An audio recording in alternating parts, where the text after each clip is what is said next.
नमस्कार दोस्तों, स्वागत है आपके अपने चैनल स्पिरिट ट्रैक एजुकेशन में। दोस्तों आज का हमारा टॉपिक है पंचायती राज व्यवस्था। तो ठीक है दोस्तों, पंचायती राज व्यवस्था से जितने भी रिलेटेड या मुख्य पॉइंट होंगे उसको हम डिस्कस करेंगे। और लास्ट टाइम मैंने एक मॉक टेस्ट भी रखा है जो विभिन्न परीक्षाओं में प्रीवियस ईयर क्वेश्चन से पूछे गए हैं। ठीक है दोस्तों, तो आइए वीडियो को शुरू करते हैं। दोस्तों जैसे कि हमें पता होना चाहिए कि जो सबसे ऊपर जो केंद्र का सरकार होता है और हर राज्य में अपना राज्य सरकार होता है, और स्थानीय स्वशासन यानी कि भारत की अधिकांश जनसंख्या दोस्तों अपना पता होना चाहिए कि ग्रामीण क्षेत्रों या कस्बों में निवास करती है। दोस्तों इन ग्रामीण और कस्बों को निवास करने जनसंख्या को इग्नोर करके हम अच्छी शासन को नहीं चला सकते। यानी इन्हीं ग्रामीण और शहरी क्षेत्रों को हम एक स्थानीय सरकार के जो रूप में जो मतलब एक गठन करते हैं जो उन पर प्रत्यक्ष रूप से इन पर शासन या चला सकता है, जिसे हम स्थानीय स्वशासन कहते हैं। ठीक है दोस्तों, यानी ये राज्य सरकार की सूची में आता है स्थानीय स्वशासन, यानी कि पंचायती राज जो व्यवस्था आता है राज्य सूची के अंदर आता है, यानी राज्य सरकार उस पर अपना कंट्रोल कर सकती है। ठीक है दोस्तों, तो आइए आगे बढ़ते हैं। पंचायती राज व्यवस्था का मूल उद्देश्य विकास की प्रक्रिया में जन भागीदारी को सुनिश्चित करना तथा लोकतांत्रिक विकेंद्र को बढ़ावा देना है। ठीक है दोस्तों, स्थानीय स्वशासन का जनक किसे माना जाता है? लॉर्ड रिपन को माना जाता है। इन्होंने ही 1882 में जिला बोर्डों की स्थापना की थी। ठीक है दोस्तों, जिला बोर्डों की स्थापना की थी।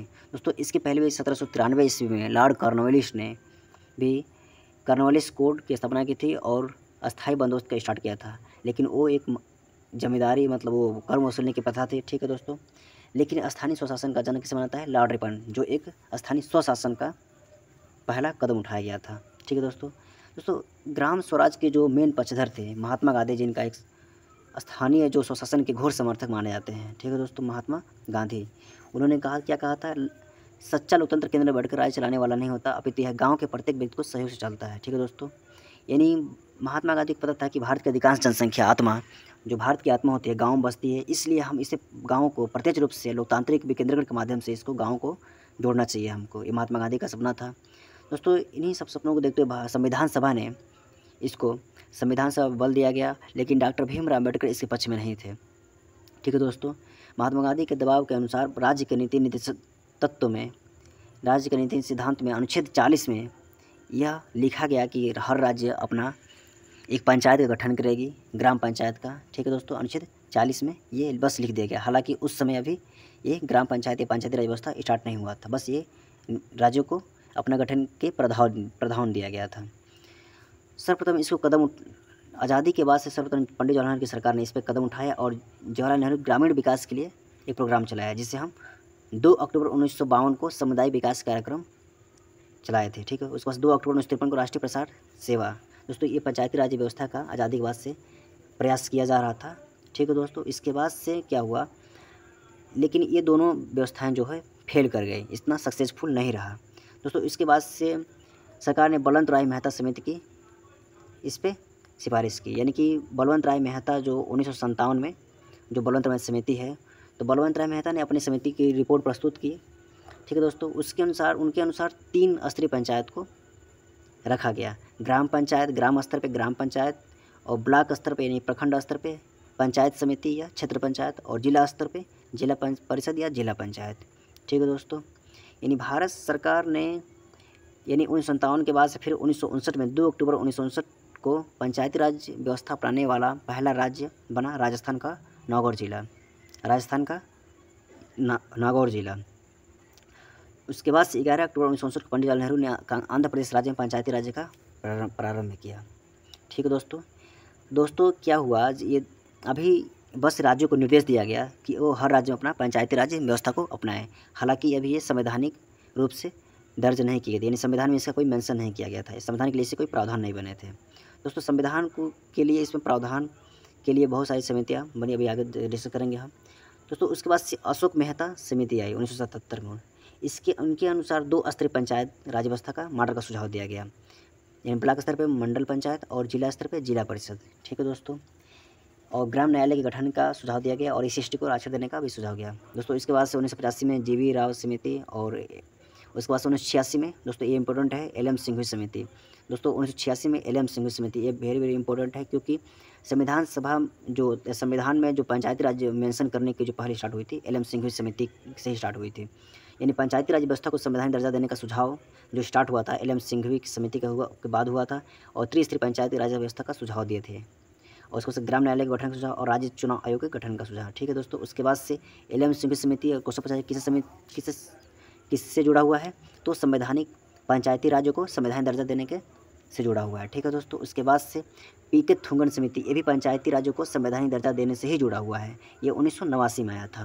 यानी इस समिति का गठन 1989 में पंचायती राज्य संस्थाओं पर विचार करने के लिए किया गया और इस समिति ने भी पंचायतों को संवैधानिक दर्जा देने की सिफारिश की। उसके बाद से 1989 में राजीव गांधी द्वारा 64वां संविधान संशोधन विधेयक संसद में प्रस्तुत किया गया, लेकिन इन लोकसभा में पारित हो पाया और राज्यसभा में नहीं हो पाया। ठीक है दोस्तों, इसके बाद से हमारा जो सक्सेसफुल प्लान रहा 73वां संविधान संशोधन। दोस्तों ये वेरी इंपॉर्टेंट है। 73वां संविधान संशोधन अधिनियम पीवी नरसिम्हा राव की सरकार में पारित हुआ। 22 दिसंबर 1992 को लोकसभा में पारित हुआ, 23 दिसंबर को 1992 में राज्यसभा में और 20 अप्रैल 1993 को राष्ट्रपति से हस्ताक्षर किए। और ये वेरी इंपॉर्टेंट है, 24 अप्रैल 1993 से ये पूरे देश में लागू हो गया। दोस्तों किस तारीख को? 24 अप्रैल 1993 को। दोस्तों 24 अप्रैल 1993 को लागू हुआ। इसी दिन 24 अप्रैल को पंचायती राज दिवस के रूप में हम मनाते हैं, इसीलिए 24 अप्रैल को पंचायती राज दिवस के रूप में हम मनाते हैं। ठीक है दोस्तों, आगे बढ़ते हैं। दोस्तों क्या कहा गया, क्या क्या संशोधन हुए, किस में जोड़ा गया संविधान में, इस पर डिस्कस कर लेते हैं।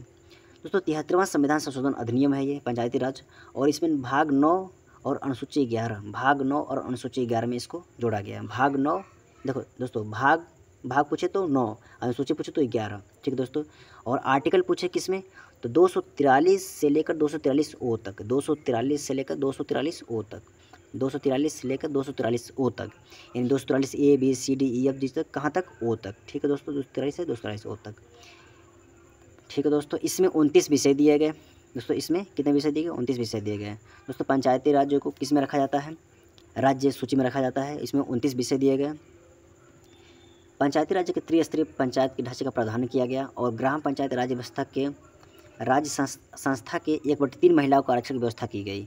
यानी महिलाओं के लिए कितना परसेंट आरक्षण से? 1/3 यानी 33% के में। ठीक है दोस्तों, इसका कार्यकाल 5 वर्ष निर्धारित किया गया और पंचायत भंग होने से किसी कारण से मान लो पंचायत भंग हो जाती है तो 6 महीने के अंदर निर्वाचन यानी चुनाव कराना अनिवार्य होगा। और SC/ST की जनसंख्या अनुपात में आरक्षण देने का भी प्रावधान किया गया और OBC आरक्षण को भी राज्य विधान पर छोड़ दिया गया।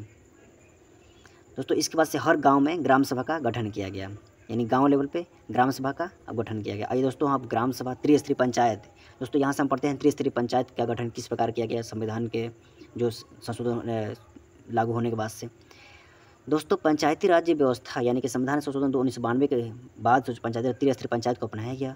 दोस्तों जो सबसे छोटी जो ग्राम सभा पे थी वो ग्राम सभा कहलाई। ठीक है, यानी ग्राम सभा।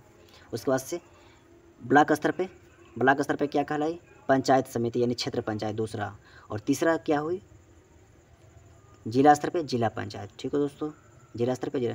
दोस्तों ग्राम सभा उससे हम कह सकते हैं जिसमें 200 से अधिक लोग हो सकते हैं, यानी कि एक गांव में 200 से कम लोगों से हम ग्राम सभा नहीं कर सकते, यानी 200 से अधिक जनसंख्या होना चाहिए का होना आवश्यक है ग्राम सभा के लिए। 200 से अधिक जनसंख्या का होना आवश्यक है। दोस्तों ग्राम सभा का सदस्य कौन होता है? दोस्तों इसमें आप लोगों को कन्फ्यूजन होगा कि ग्राम सभा का सदस्य और ग्राम पंचायत का सदस्य। दोस्तों इस पर ध्यान देना, ग्राम सभा का सदस्य वो होता है जो हर नागरिक 18 वर्ष का है जो ग्राम पंचायत के लिए वोट कर सकता है। ठीक है दोस्तों, ग्राम पंचायत के लिए वोट कर सकता है। ग्राम सभा का वो हर व्यक्ति जो 18 वर्ष, जिसकी आयु 18 वर्ष का होगा और पंजीकृत मतदाता पंजीकृत वोट देने के मतदाता में उसका नाम रजिस्टर्ड होगा, ग्राम सभा का सदस्य होगा, यानी वोट देने के काबिल होगा, वो ग्राम सभा का सदस्य होगा।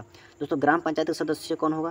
दोस्तों ग्राम पंचायत वो होगा जो जिसमें हम कार्यपालिकों को देखेंगे, यानी कि उसमें एक प्रधान होगा और हर वार्ड के अपना एक मेंबर होंगे, वो ग्राम पंचायत के सदस्य होंगे, यानी को गांव की कार्यपालिका कहलाएंगे। कौन कौन? गांव का एक प्रधान होगा और उसमें मेंबर होंगे, उसे हम ग्राम पंचायत के सदस्य बोलते हैं। ठीक है दोस्तों, उनकी आयु कितनी वर्ष होनी चाहिए? कम से कम ग्राम पंचायत सदस्य के लिए 21 वर्ष होनी चाहिए और वोट देने के लिए यानी ग्राम सभा सदस्य के लिए 18 वर्ष। और ये जो दोस्तों इस सीधी भाषा में सुनना कि ग्राम पंचायत सदस्य वो होता है जो चुनाव जीतता है गांव में। जैसे प्रधानी हुआ, उस प्रधानी में हर वार्ड में मेंबर सदस्य होते हैं, वो सब मिला के यानी प्रधान और सदस्य मिलकर ग्राम पंचायत कहलाते हैं, ग्राम पंचायत सदस्य कहलाते हैं। और हम लोग जो होते हैं ग्राम सभा सदस्य क्योंकि हम लोग वोट देते हैं, यानी हम लोग की उम्र 18 वर्ष, यानी ग्राम सभा के सदस्य की उम्र कितनी?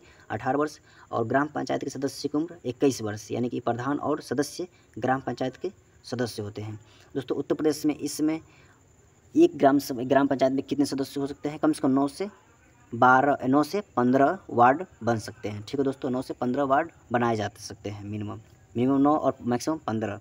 और एक ग्राम प्रधान होगा, जो पूरे मिलकर क्या कहलाएंगे, ग्राम पंचायत के सदस्य कहलाएंगे। ठीक है दोस्तों, ग्राम सभा और ग्राम पंचायत में मुख्य अंतर ये हुआ। ठीक है दोस्तों, यानी ग्राम सभा का मेन कार्यपालिका कौन हुआ, मुखिया होता है, गांव का मुखिया ग्राम प्रधान, और उसके जो सहयोगी कौन होंगे, वार्ड सदस्य होंगे। यानी हर वार्ड का अपना एक सदस्य होगा जो अपने वार्ड का काम या विकास का कार्य मुखिया से कहेगा कि मेरे वार्ड में ये नहीं है। ठीक है दोस्तों, आगे बढ़ते हैं दोस्तों। उसके बाद से ब्लॉक स्तर पे क्या होगा दोस्तों, ये तो रहा ग्राम स्तर पे। ये हम लोग क्या पढ़े हैं दोस्तों, ये हम लोग किस स्तर पढ़े हैं, गांव स्तर पढ़े हैं, यानी ग्राम सभा के स्तर पढ़े हैं दोस्तों। अगर ब्लॉक स्तर पे क्या होता है, पंचायत समिति या क्षेत्र पंचायत। दोस्तों इसका जो कार्यकारी अध्यक्ष होता है कौन होता है, ब्लॉक प्रमुख होता है। कौन होता है, ब्लॉक प्रमुख होता है दोस्तों। ब्लॉक प्रमुख का चुनाव प्रत्यक्ष रूप से जनता द्वारा नहीं होता है, बल्कि जनता द्वारा जो चुन के जाते हैं जो सदस्य, वो ब्लॉक प्रमुख का चुनाव करते हैं, यानी कि वो अप्रत्यक्ष रूप से चुने जाते हैं। ठीक है दोस्तों। ग्राम सभा पे जो अधिकारी होता है राज्य सरकार का, वो BDO होता है। कौन होता है, BDO यानी ब्लॉक ग्राम विकास अधिकारी, विलेज डेवलपमेंट ऑफिसर। और क्षेत्र पंचायत यानी ब्लॉक स्तर पर जो अधिकारी होता है राज्य सरकार का, वो होता है ब्लॉक डेवलपमेंट ऑफिसर यानी BDO। ठीक है दोस्तों। और जिला पंचायत अध्यक्ष, जिला पंचायत पे दोस्तों इसका भी चुनाव जो होता है, जिला स्तर पे जो पंचायत होता है उसे हम जिला पंचायत सदस्य कहते हैं दोस्तों। इसका चुनाव भी अप्रत्यक्ष रूप से होता है, यानी कि जनता जिसे चुन भेजती है फिर वो जिला पंचायत सदस्य चुनते हैं। ठीक है दोस्तों, अध्यक्ष का चुनाव होता है दोस्तों। इसके लिए उत्तर प्रदेश में महिलाओं के लिए 50% सीट आरक्षित है, महिलाओं के लिए 50% सीट आरक्षित किया गया है। ठीक है दोस्तों जिला स्तर पर जो राज्य सरकार का जो मेन अधिकारी होता है वो होता है CDO, चीफ डेवलपमेंट ऑफिसर, यानी CEO, चीफ एग्जीक्यूटिव ऑफिसर। ठीक है दोस्तों, इसे CO भी होता है और CDO दोनों कह सकते हैं। ठीक है दोस्तों, अब आगे बढ़ते हैं दोस्तों। जो 73वां संविधान संशोधन 1992 में हुआ था, यानी उसे किस में जोड़ा गया था, 243 से 243 ओ तक जोड़ा गया था। ठीक है दोस्तों, ये रहा। आप मतलब इसमें आप लोग पढ़ लीजिएगा। 243 में परिभाषाएँ दी गई है। 243A में ग्राम सभा, यानी पहले तो परिभाषा दिया जाएगा ग्राम सभा का, उसके बाद से उसके ग्राम सभा के बारे में बताया जाएगा।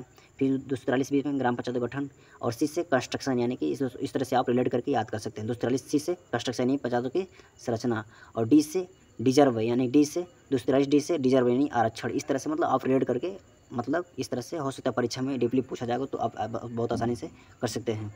243E से कार्यकाल, मतलब ई कार्यकाल कितना होगा, मतलब ई से इसका कार्यकाल कितना होगा, 5 वर्ष का होगा। इस तरह से आप रिलेट करके इसको याद कर सकते हैं।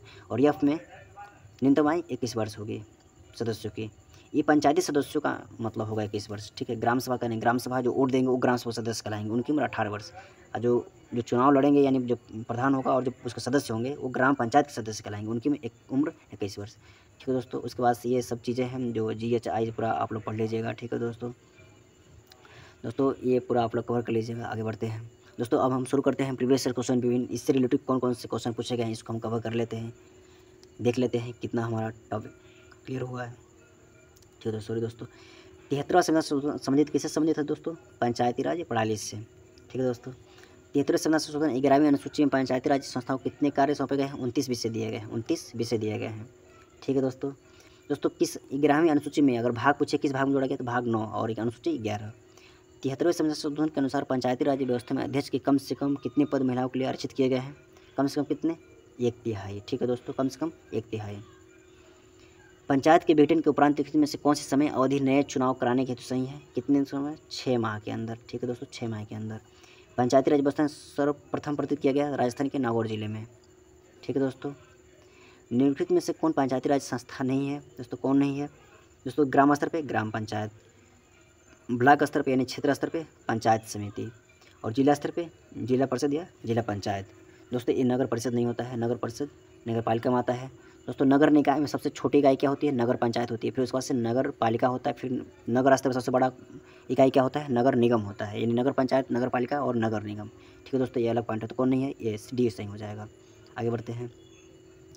भारत में पंचायती राज व्यवस्था सर्वप्रथम राजस्थान और कहाँ, आंध्र प्रदेश में प्रारंभ की गई। ठीक है दोस्तों, भारत में पंचायती राज की त्रिस्तरीय व्यवस्था का अनुमोदन किस समिति द्वारा, बलवंत राय मेहता समिति। अशोक मेहता 2 स्तरीय मतलब ये पंचायत की बात किए थे।